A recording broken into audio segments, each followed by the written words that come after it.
Hey guys, happy Saturday to everyone out there. I hope you're all having a great start to your weekend. I definitely am. I am just happy to have some peaceful downtime. And if you see movement, that's that's Rue. She's on the bed. She needs to be on the bed with the baby. It's just a thing she tends to need to do. So as long as she's not, bothering the baby, then she can stay. But I wanted to pop on today because I have a topic and I was hoping to be able to get to use my stroller for the first time this weekend. However, we have smoky air, so bad air quality again today, and it's just ill-advised to be outside in it if you don't have to be. So clearly I'm not going to be taking her out to be in the smoky air. So I figured I have some other topics. And that's funny. Okay, so this is funny to me. Watch this arm. This little baby has a mind of her own. Sometimes her arm will be fine as it is up here where I put it, and then other times it does this. It's literally got a mind of its own. Today, it doesn't want to be up. So we're just going to let her do what she wants to do with her cute little self and her little arms. It cracks me up how sometimes it will stay and then other times it just wants to move back into a different position. It's so funny to me. But I love seeing the movement of her silicone. So it's really lovely to see it kind of naturally move. It's one of the reasons why I'm not a fan of armatures, especially with this type of silicone. I find it to be just beautiful to be able to see its natural movement. And of course, this arm will come down and do its own thing as well. But it's this one over here that tends to have more of a mind of its own, which makes me giggle a little bit. So she does not want to have her other arm up, so we'll just leave her be. So the topic I want to chat about is, how important is the size and the proportions of a doll when you're considering, all of the things, finding that perfect doll. And, it's one of the things that I found as I was in the hobby for longer periods of time with every doll I experienced, especially early on. I realized the things that would bother me happened to be things such as not well proportioned and the size of the doll. So everybody has their preferences for sure. But how important are these things to you? Well, that's up to you. Each collector is going to be different. But for me, I found that it was super important for realism. So it depends on what your goal is when you're buying dolls. And again, people's goals are different. Not everybody's seeking out the most realism in the doll world. And there's levels of realism that we're all kind of seeking out as well.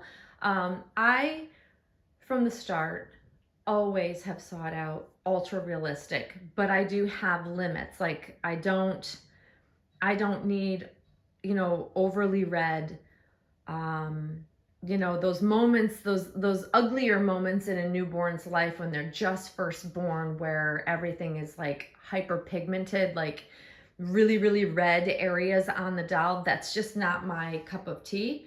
Also, like a lot of blemishes, can't deal with those either. I don't like a lot of baby scratches, but I also am not the type of collector that wants the peaches and cream perfect looking doll either. So there's a varying degree of things that I enjoy for realism, but there's definitely a limit to how much realism that I can live with, if that makes sense.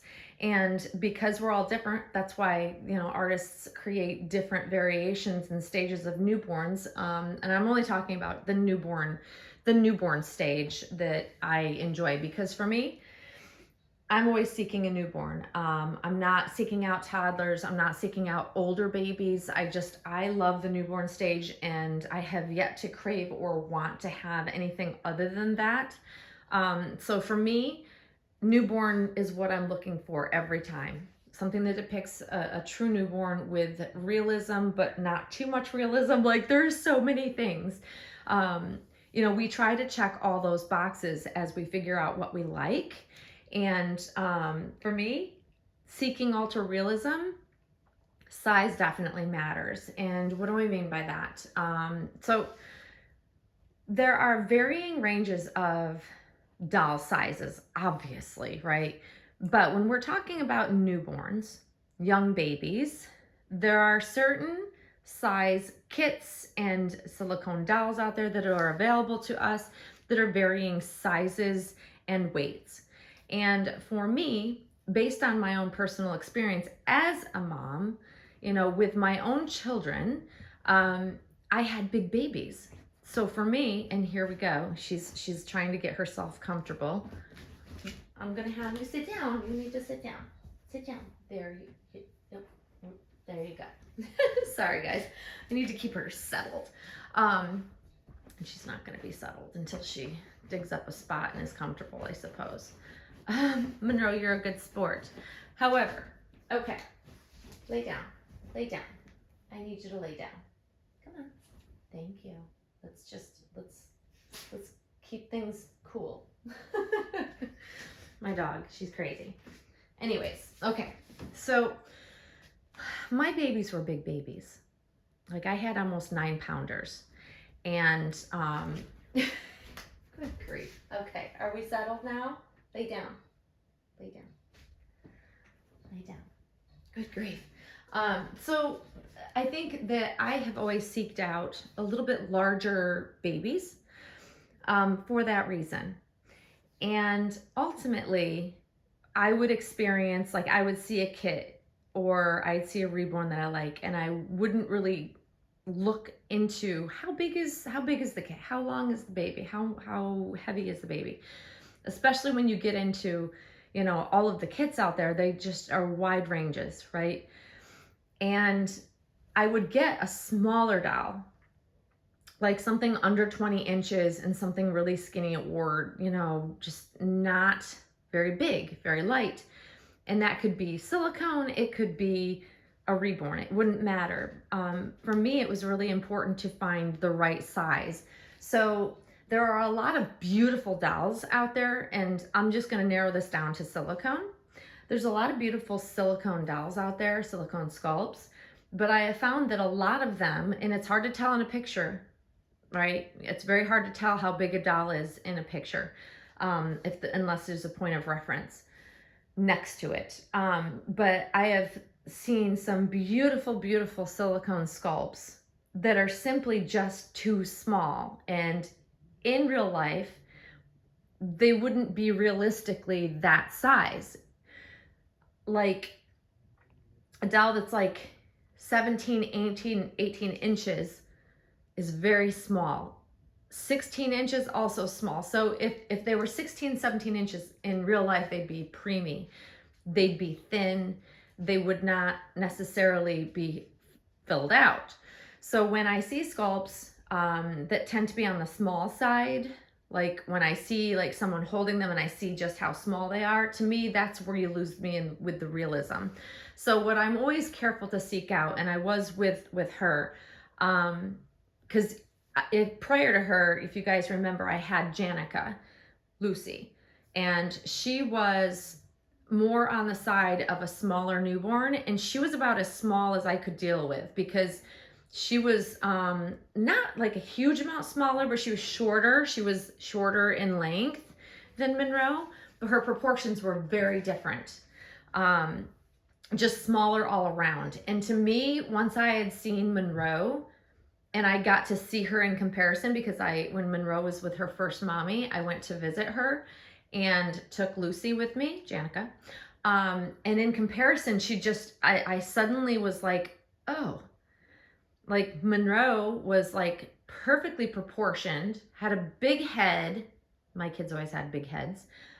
She seemed to fit the more of a traditional newborn size that I was used to. And then I suddenly felt like Lucy was very small.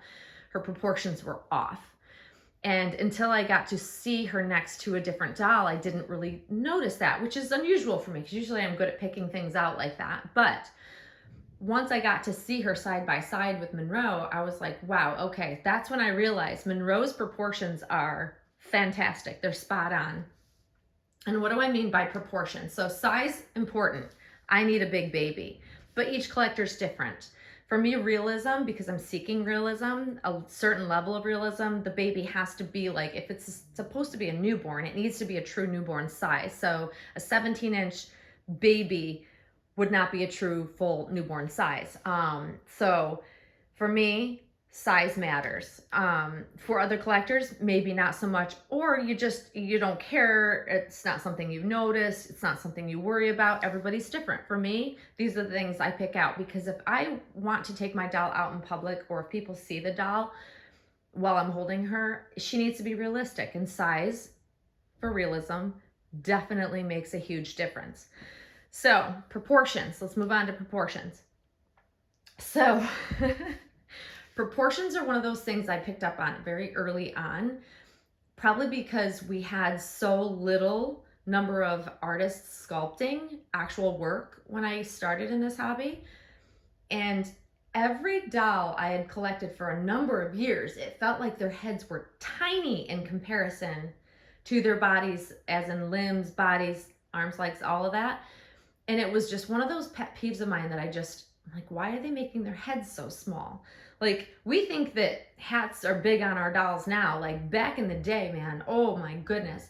Like, their heads were tiny. They were not nearly the size of a real newborn's head. And I think eventually artists have caught up to that. But still, I see that, proportionally for a newborn, at least for my newborns, and I only have the point of reference of my own children, they had really good size heads. Like, there are certain proportions of a newborn baby where their head takes up a certain percentage of their full length. Their torso would take up the other, and their legs would take up the other. Like, there's a very specific proportions diagram out there.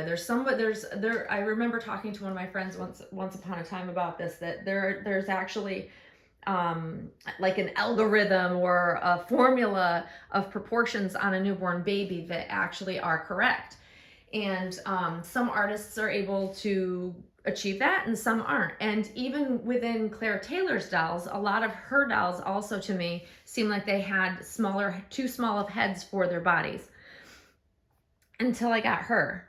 And this sweet thing has a big old noggin. And I was like, literally, I kid you not, when I saw her side by side, when I did the meetup with her prior mommy, it clicked that she had all of the things that I was always seeking and hadn't yet come across in a doll. And so for me, I fell in love with Monroe before she was mine. I really liked her before she was ever my baby, which to me is really cool.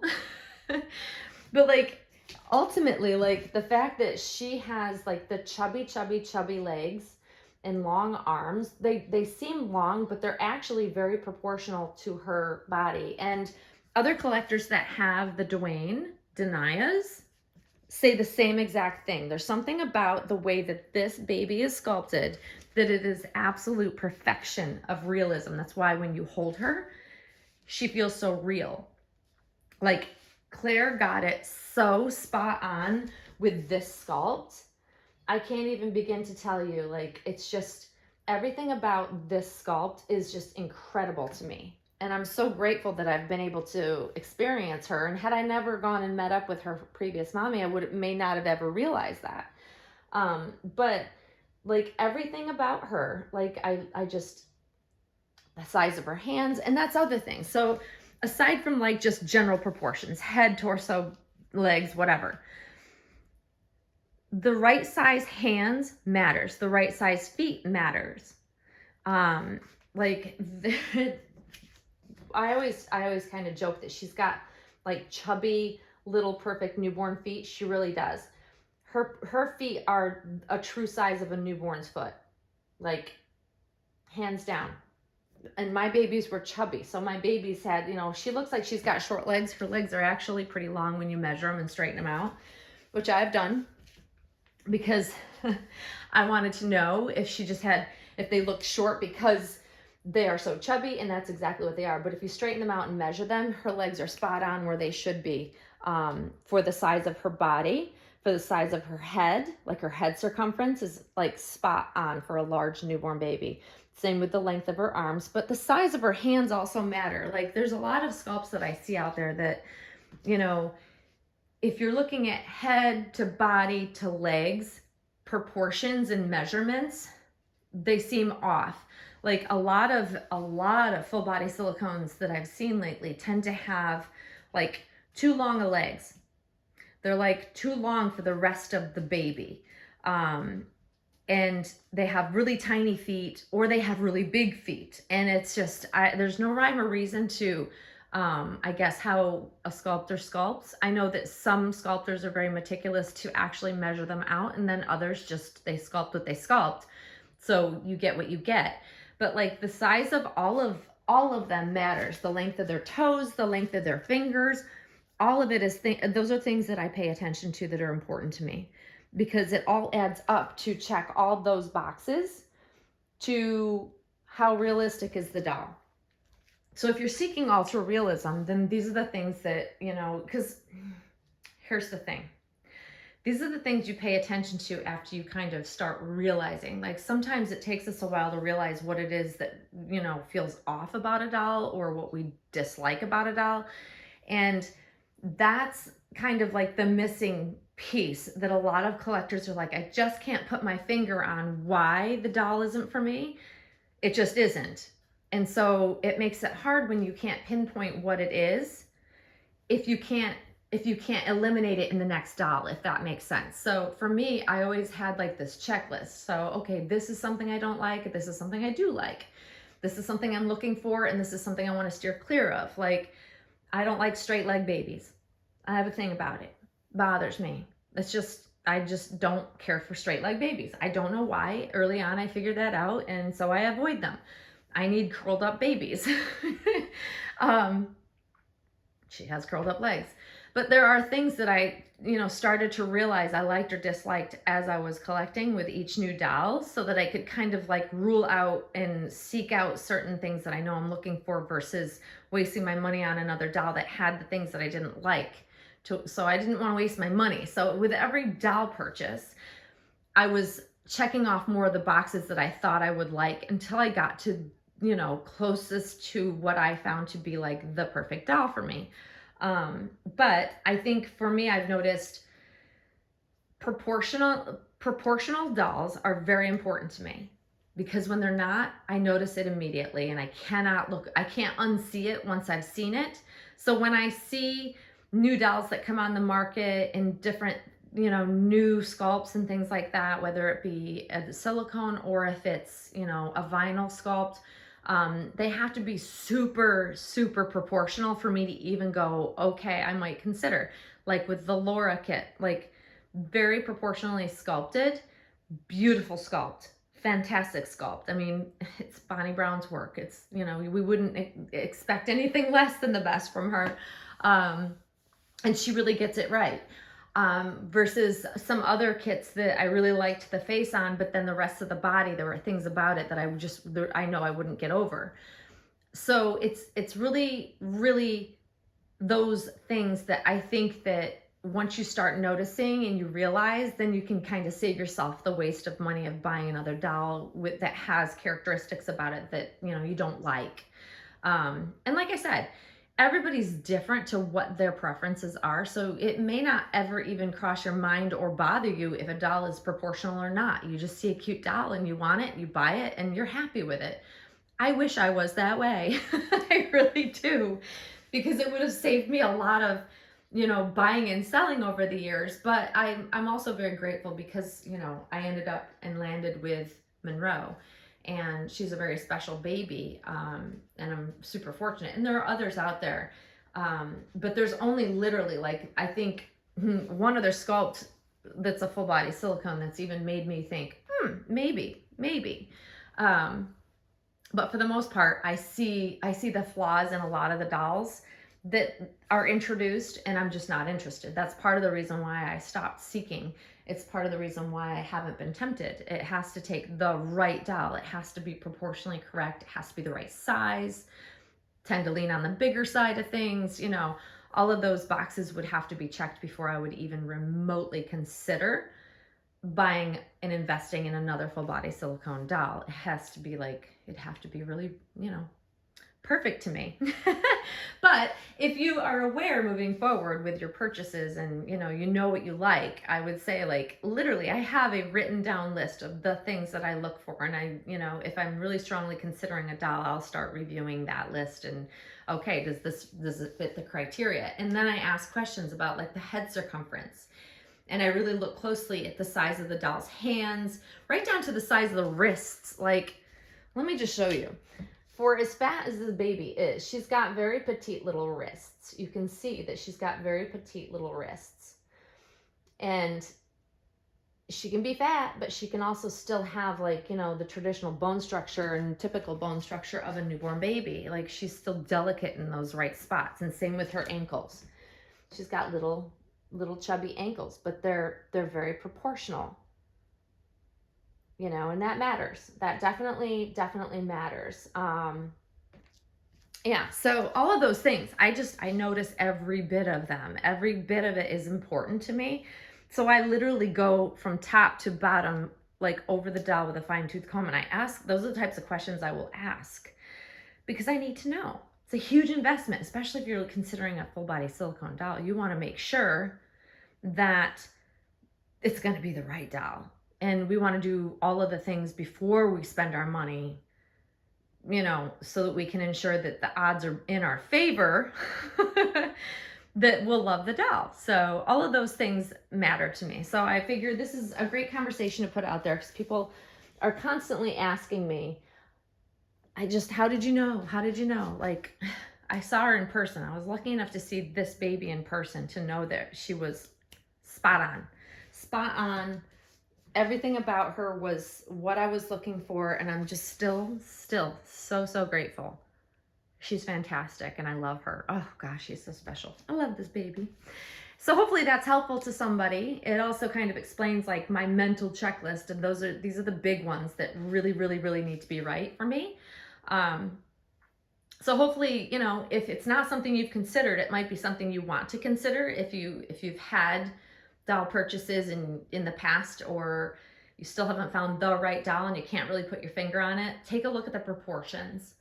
Take a look at the full size of the baby. And, you know, if realism is where it's at, you want to kind of compare what it would be like next to a living newborn baby, which I have also done with her, which is also very fascinating and very cool because she was so similar to two newborn babies that I was able to put her next to. And it's really cool when, you know, an artist sculpting stands up to comparison of a living baby, a living newborn baby, not one, but two living newborn babies. It's really freaking cool.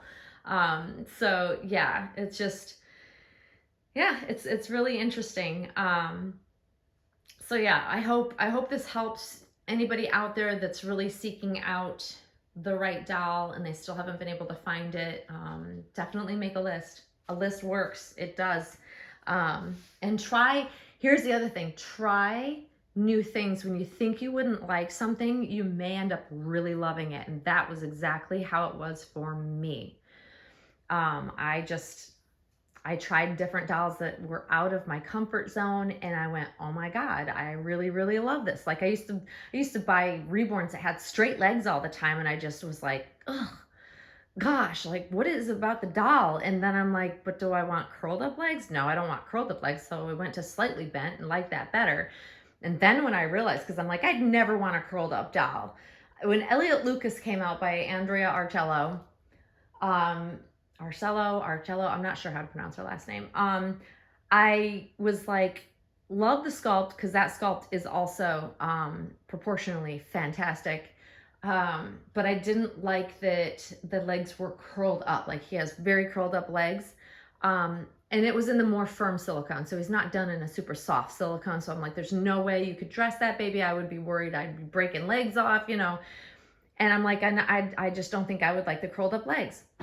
Who knew? She has literally curled up legs. Like the sculpt is like, if you take her diaper off, her legs will curl up. That's how the sculpt was meant to be. And that is literally something that I love so much about her. Some people are so very bothered. Like this leg, for a lot of people, when I first got her, were like, what is wrong with her leg? and it's just, to me, it's everything. To others, it would bother them. So like, we're all very different, but you have to figure out what it is that you love and the things that really would eat away at you about a doll, right? And so these are the things, I just point these out because for some people that would drive them absolutely bonkers. For me, it gives the illusion she is in movement. And when I pick her up and her legs curl up naturally, it is literally the feeling of a newborn baby, which is what I'm seeking. So it's all of those things. You have to kind of figure it all out. I feel like it's a puzzle when we're seeking out the right dolls, when we're seeking out the one special doll. And it reminds me of like putting together pieces of a puzzle. Like you figure out what fits in that spot and then, you know, what doesn't, and then you move on to the next. That's kind of how I arrived at her and why she works for me, because I was able to put all of the wrong pieces together until I got the puzzle pieces right. And now she's got the perfect puzzle finished pieces together, I guess you could say. Does that make sense? I don't know, but to me, that's what it reminds me of. But she's got all of the things that make me swoon, and still 5 years with her. 5 years. 5 years this baby is. Oh, and I still love her. I love her even more than the day I got her. Literally more than the day I got her. I just adore her so much. So hopefully, like I said, hopefully these things that I'm pointing out will help you. These things will maybe make you look at, you know, a doll a little differently before you purchase it, so that you maybe look at those things that you can figure out whether they would bother you, if they don't. And that's also something that I do prior, is that if I can pick apart a doll or find something about a doll in a picture or video that I don't like, by the time I would receive doll, it would drive me crazy, because I don't, once I see something, I don't unsee it, if that makes sense. So that's also, if you find something you don't like about the doll in a picture prior to buying the doll, you probably won't like it even more when the doll gets home. Just saying. Learn from my mistakes, y'all, because I have made a lot of mistakes. Like, no, it won't bother me. It's not that big a deal. Oh, but it becomes a big deal, because that stuff just every time I would look at a doll, I'd be like, all I can focus on is the things I don't like. And maybe some of you aren't as extreme as I am out there, but if you think along those lines, it might save you with an unnecessary doll purchase, if that makes sense. So anyways, I'm going to end it here. I hope you find this a little bit helpful, hopefully. And hopefully you enjoyed seeing little Monroe. I am praying that this smoky, weird, bad air quality situation clears up and we get some nice weather, so I can take you guys on a walk with me, so we can, you know, check out my new Orbit Baby G5, you know, stroller system. I can't wait to take it somewhere. But anyways, guys, I hope you're having a great start to the weekend, and Monroe and I will see you very, very soon. Thanks for watching, guys. Bye-bye.